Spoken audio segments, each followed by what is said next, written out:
The list of countries that have banned open net pen salmon farming keeps growing. Argentina, Sweden, and as you heard in the last podcast, even Canada is pushing it off of the Pacific coast. Yet the industry grows in the North Atlantic, even in bays and fjords where wild salmon are in serious trouble. It is one of the most urgent issues being addressed by the Atlantic Salmon Federation. We've produced a film called Rock Plastic Salmon that is already having impact, and we are lobbying government and industry to try and make changes to regulation in salmon farming practices. Neville Crabbe has become an expert on the industry. He is a former multimedia journalist who worked in Nunavut and New Brunswick. Neville is ASF's Vice President of Communications and Special Projects. Bob Keating spoke with Neville, who was at our office in St. Andrews, New Brunswick. What is open net pen salmon farming, Neville? Open net pen salmon farming is the dominant form of producing Atlantic salmon for human consumption. Essentially, these are floating plastic rings with sacks of net suspended underneath that can hold hundreds of thousands of fish at each individual cage. They're usually clustered together in groups of 6 or 8, and that makes up a salmon farming site. About 99% of Atlantic salmon consumed worldwide is produced in this way, grown in open net pens, often also called sea cages. If 99% of Atlantic salmon is grown this way, how can we do without it? People did without it for most of history. Atlantic salmon was always an important food. It was a delicacy, but it was always seasonal. People took salmon mostly from rivers and bays when it was available. It was never available year-round. Then in the 1960s, people in Norway started playing with the idea of trying to raise Atlantic salmon in contained environments. They developed the technology, the open net pens that have changed slightly, but are still basically the same concept that Norwegians came up with in the 1960s, and it spread from there. Atlantic salmon is probably one of the most recently domesticated animals on the planet, and it's become a global commodity available around the world all year. Give me a bit of the history there in Newfoundland, then. Newfoundland was the last province in Canada to develop a salmon farming industry. The industry started actually in New Brunswick with a few experimental sites in the Bay of Fundy in the late 1970s, early 80s. From there, it spread to Nova Scotia and British Columbia. In Newfoundland, it was always thought that conditions were not favorable to salmon farming. Ice was an issue. It was very, very cold in the water there. But in the 1990s, some people started to experiment with sea cage salmon farming. Things started slowly. By the end of the 90s, an industry started to take shape, and it developed through the early 2000s into what it is today, the third highest producing province in Canada for Atlantic salmon, behind British Columbia and New Brunswick. Who does this farming in Newfoundland? Over time, there's been a remarkable concentration in the industry, and that's a global trend. What started as mom and pop independent companies has now turned into just a handful of global players.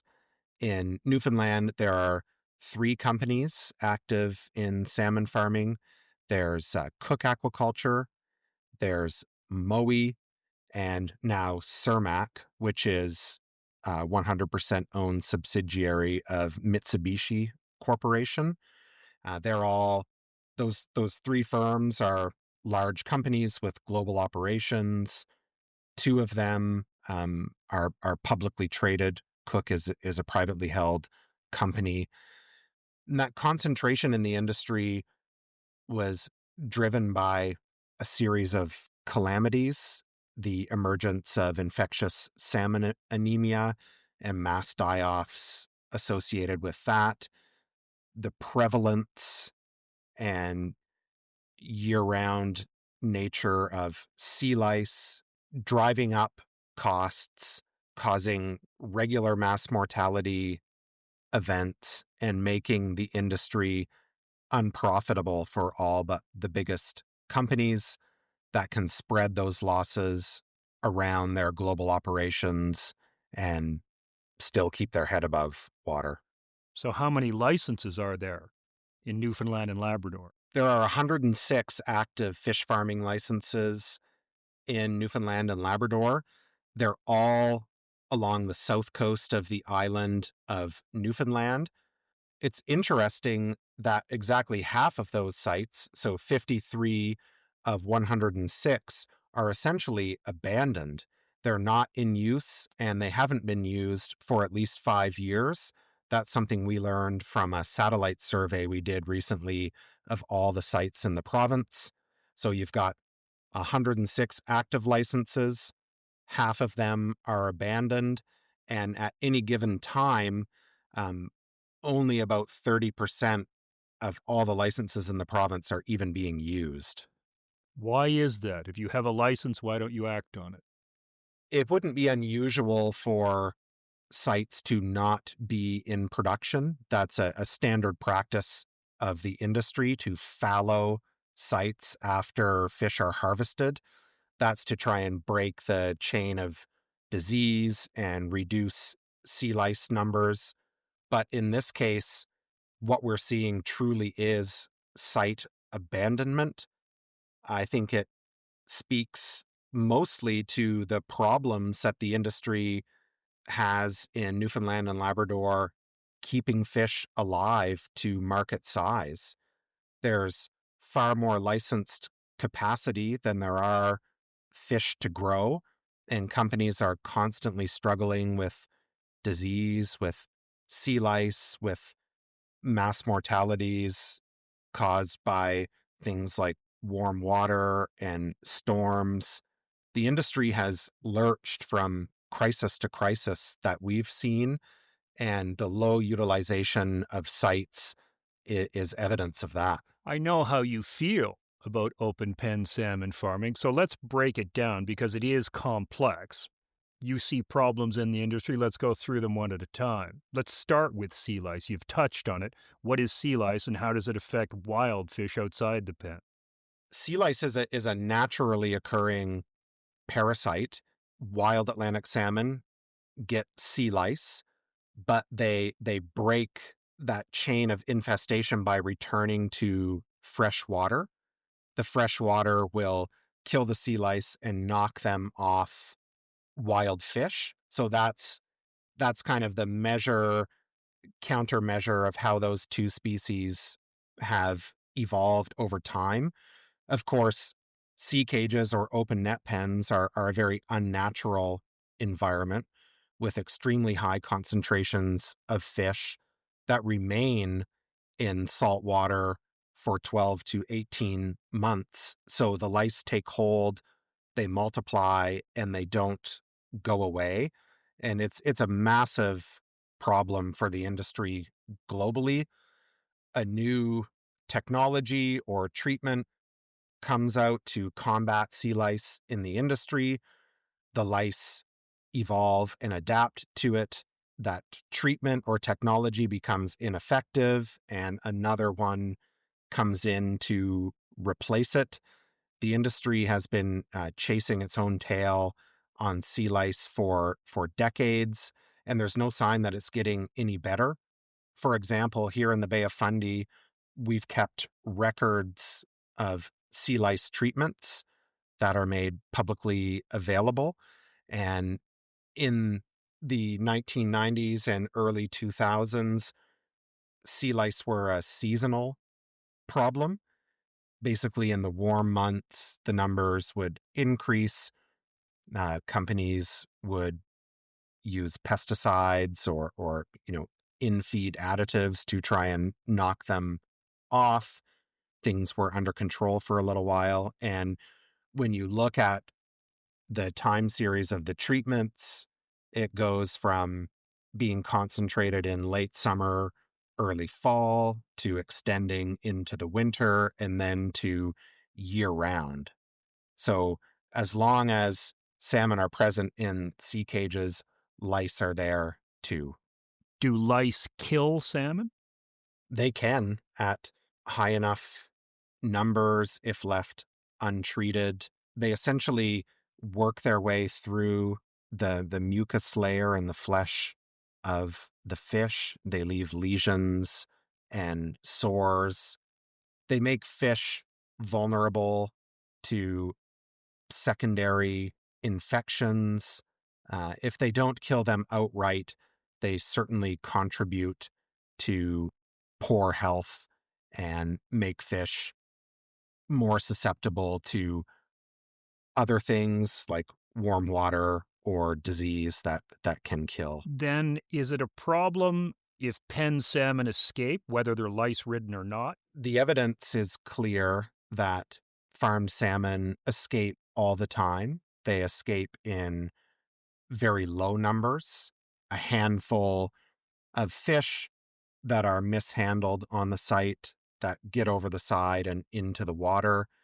They escape in large numbers, tens of thousands or hundreds of thousands, when we see things like cage collapses from storms or nets ripped open by predators.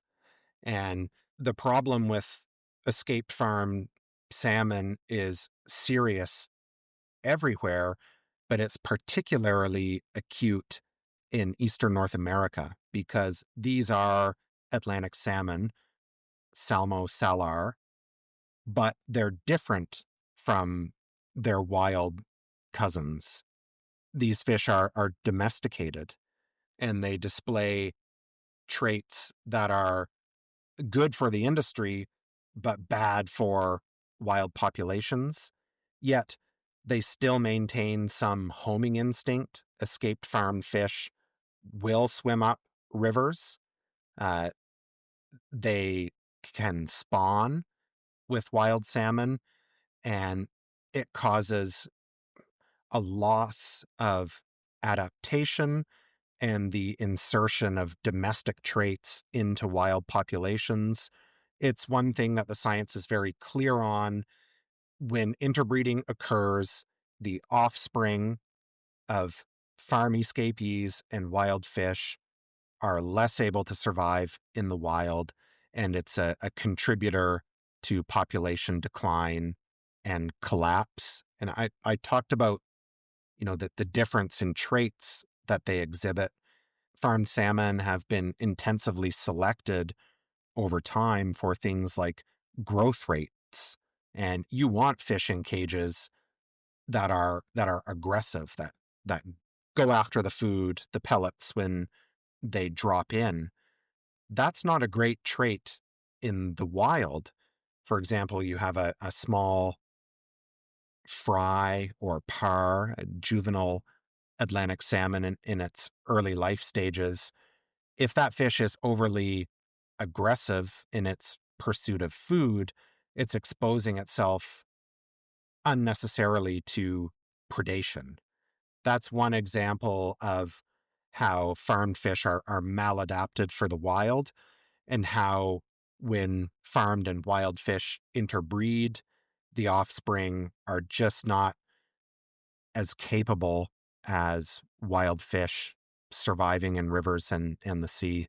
Do you have an example in Newfoundland where there was an escape that you think probably impacted the wild population? There are many examples. There was a landmark study published in 2019 where Fisheries and Oceans Canada researchers surveyed salmon in 18 rivers close to the industry along the south coast, and they found evidence of interbreeding with escape farmed salmon in 17 of the 18 rivers they surveyed. Is there impact on those rivers? Yes, again, with Fisheries and Oceans Canada, researchers from the department published a study last year looking at the decline of Atlantic salmon in the Conn River, which is at the head of Bay de Spear. And they listed out all of the possible causes of that decline, which was remarkable, from 5,000 fish returning in a good year to a few hundred today. They looked at the severity and probability of all possible causes of the decline, and they determined that salmon farming is the is most likely the main cause of decline of Conn River salmon, which have declined at a much more rapid rate than Atlantic salmon elsewhere in the province. And that's the big difference with the Conn River, is it empties out in the heart of the salmon farming industry in Newfoundland. Are there issues also with physical pollution? Yes, a lot of the things we talk about when it comes to salmon farming are invisible to the human eye. The dispersal of viruses in the environment, sea lice, even escapes and interbreeding. These are things happening under the surface, but there are very visible signs of the problems that the industry has and the industry's lack of respect for the environment and other users of the ocean. And plastic is a prime example. We've been hearing for years about plastic dumping by salmon farming companies in Newfoundland. In 2024, we went and had a look at one site, the Locker, which ultimately led to the creation of a documentary about this whole problem called Rock Plastic Salmon. And it's astounding. Thousands of tons of abandoned and discarded salmon farming equipment at least 6 sites along the south coast, left there in some cases for decades, partially sunken, broken, dispersing small particles of styrofoam into the environment.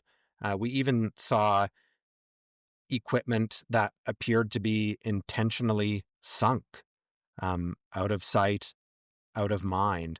It was a major problem, one that's very visible and, in a sense, the tip of the iceberg. It's the part that you can see when so much else happens under the surface. And in fact, your documentary led to outrage and some modicum of action, did it not? Some modicum of action is a good way of putting it. Dumping and disposing your industrial waste in the environment is a serious violation of several federal and provincial laws. We're not aware of any enforcement action being taken for this plastic dumping scandal by the salmon farming industry, but companies were ordered to clean up the sites, and some cleanup has taken place. However, the last time we had a look in midsummer 2025, the cleanup was not yet complete, despite companies being ordered to begin cleaning up the sites in January. It's possible that some of this garbage is still out there. We don't know, but we certainly hope to check back. Let's switch gears a second. I was in Burgeo, Newfoundland, and there was a mass die-off there on the south coast, and Burgeo was dealing with the dead fish. Why do these die-offs occur? The die-offs occur primarily because fish in sea cages, they're often stressed. Research has shown they're unhealthy. They carry a whole host of infectious agents that can cause disease. They're exposed to sea lice. They're handled in intrusive and intensive ways to combat things like sea lice. Plus, they're exposed to an unpredictable environment. The ocean is an unpredictable place when you have fish that may be sick, that may be stressed, and that experience periods, for example, of prolonged warm water, water between 18 and 22 degrees, which normally shouldn't be an issue for salmon. All of a sudden, it becomes an issue, and fish start to die off rapidly and in very large numbers.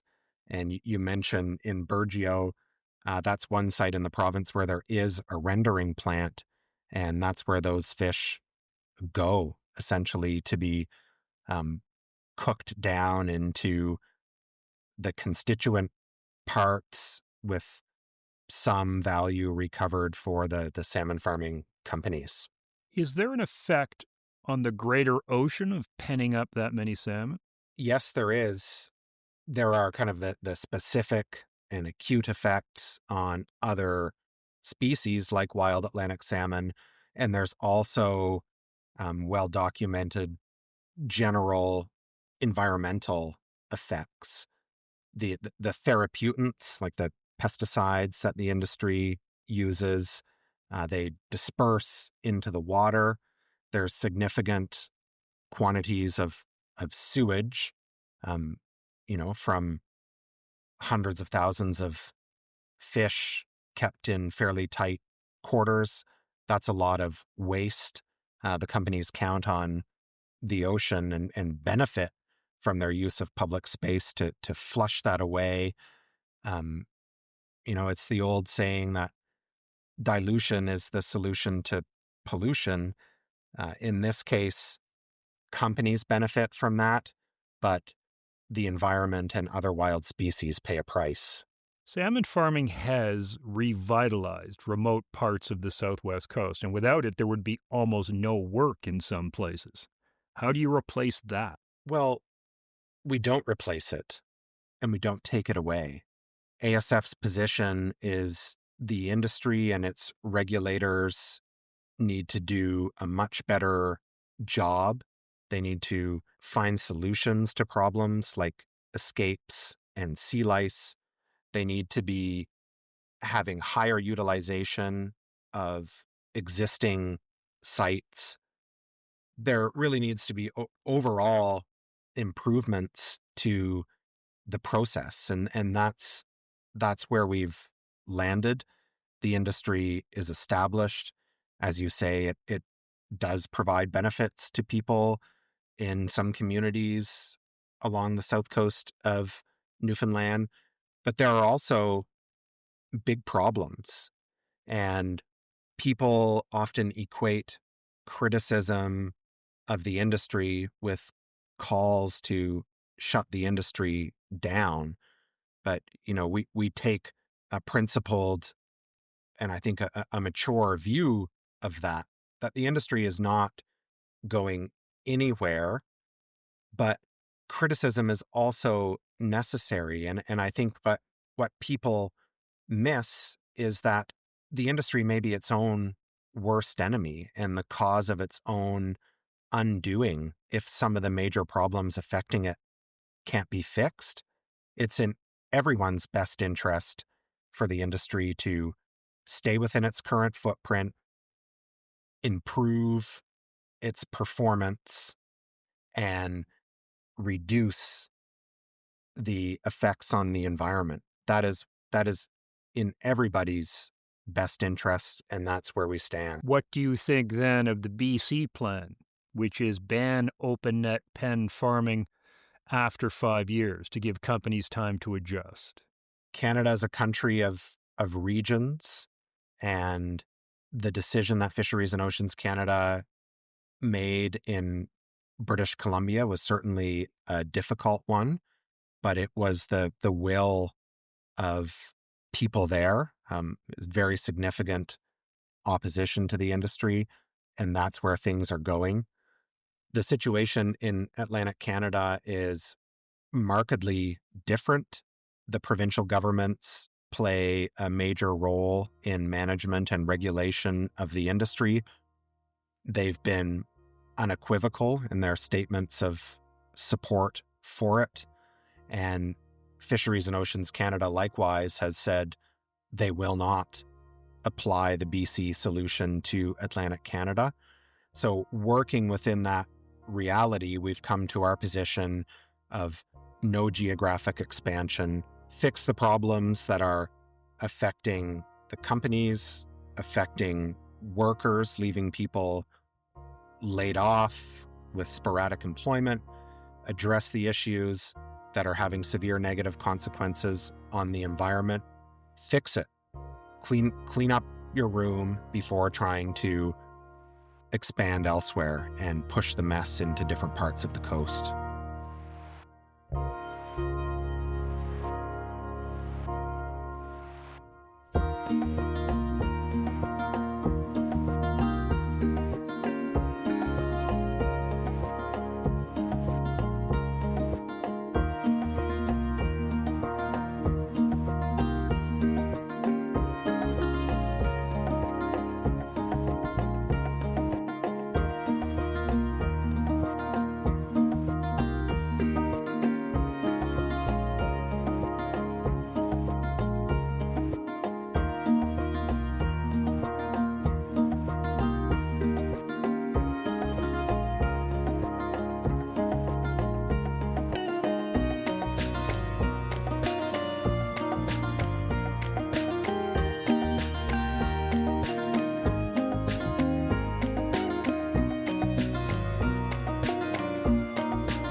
Thank you for listening to Saving Salmon, a podcast produced by the Atlantic Salmon Federation. You can read more about open net pen salmon farming on our website, or watch our film at rockplasticsalmon.com. Find more information and episodes on our website, www.asf.ca, or wherever you get your podcasts.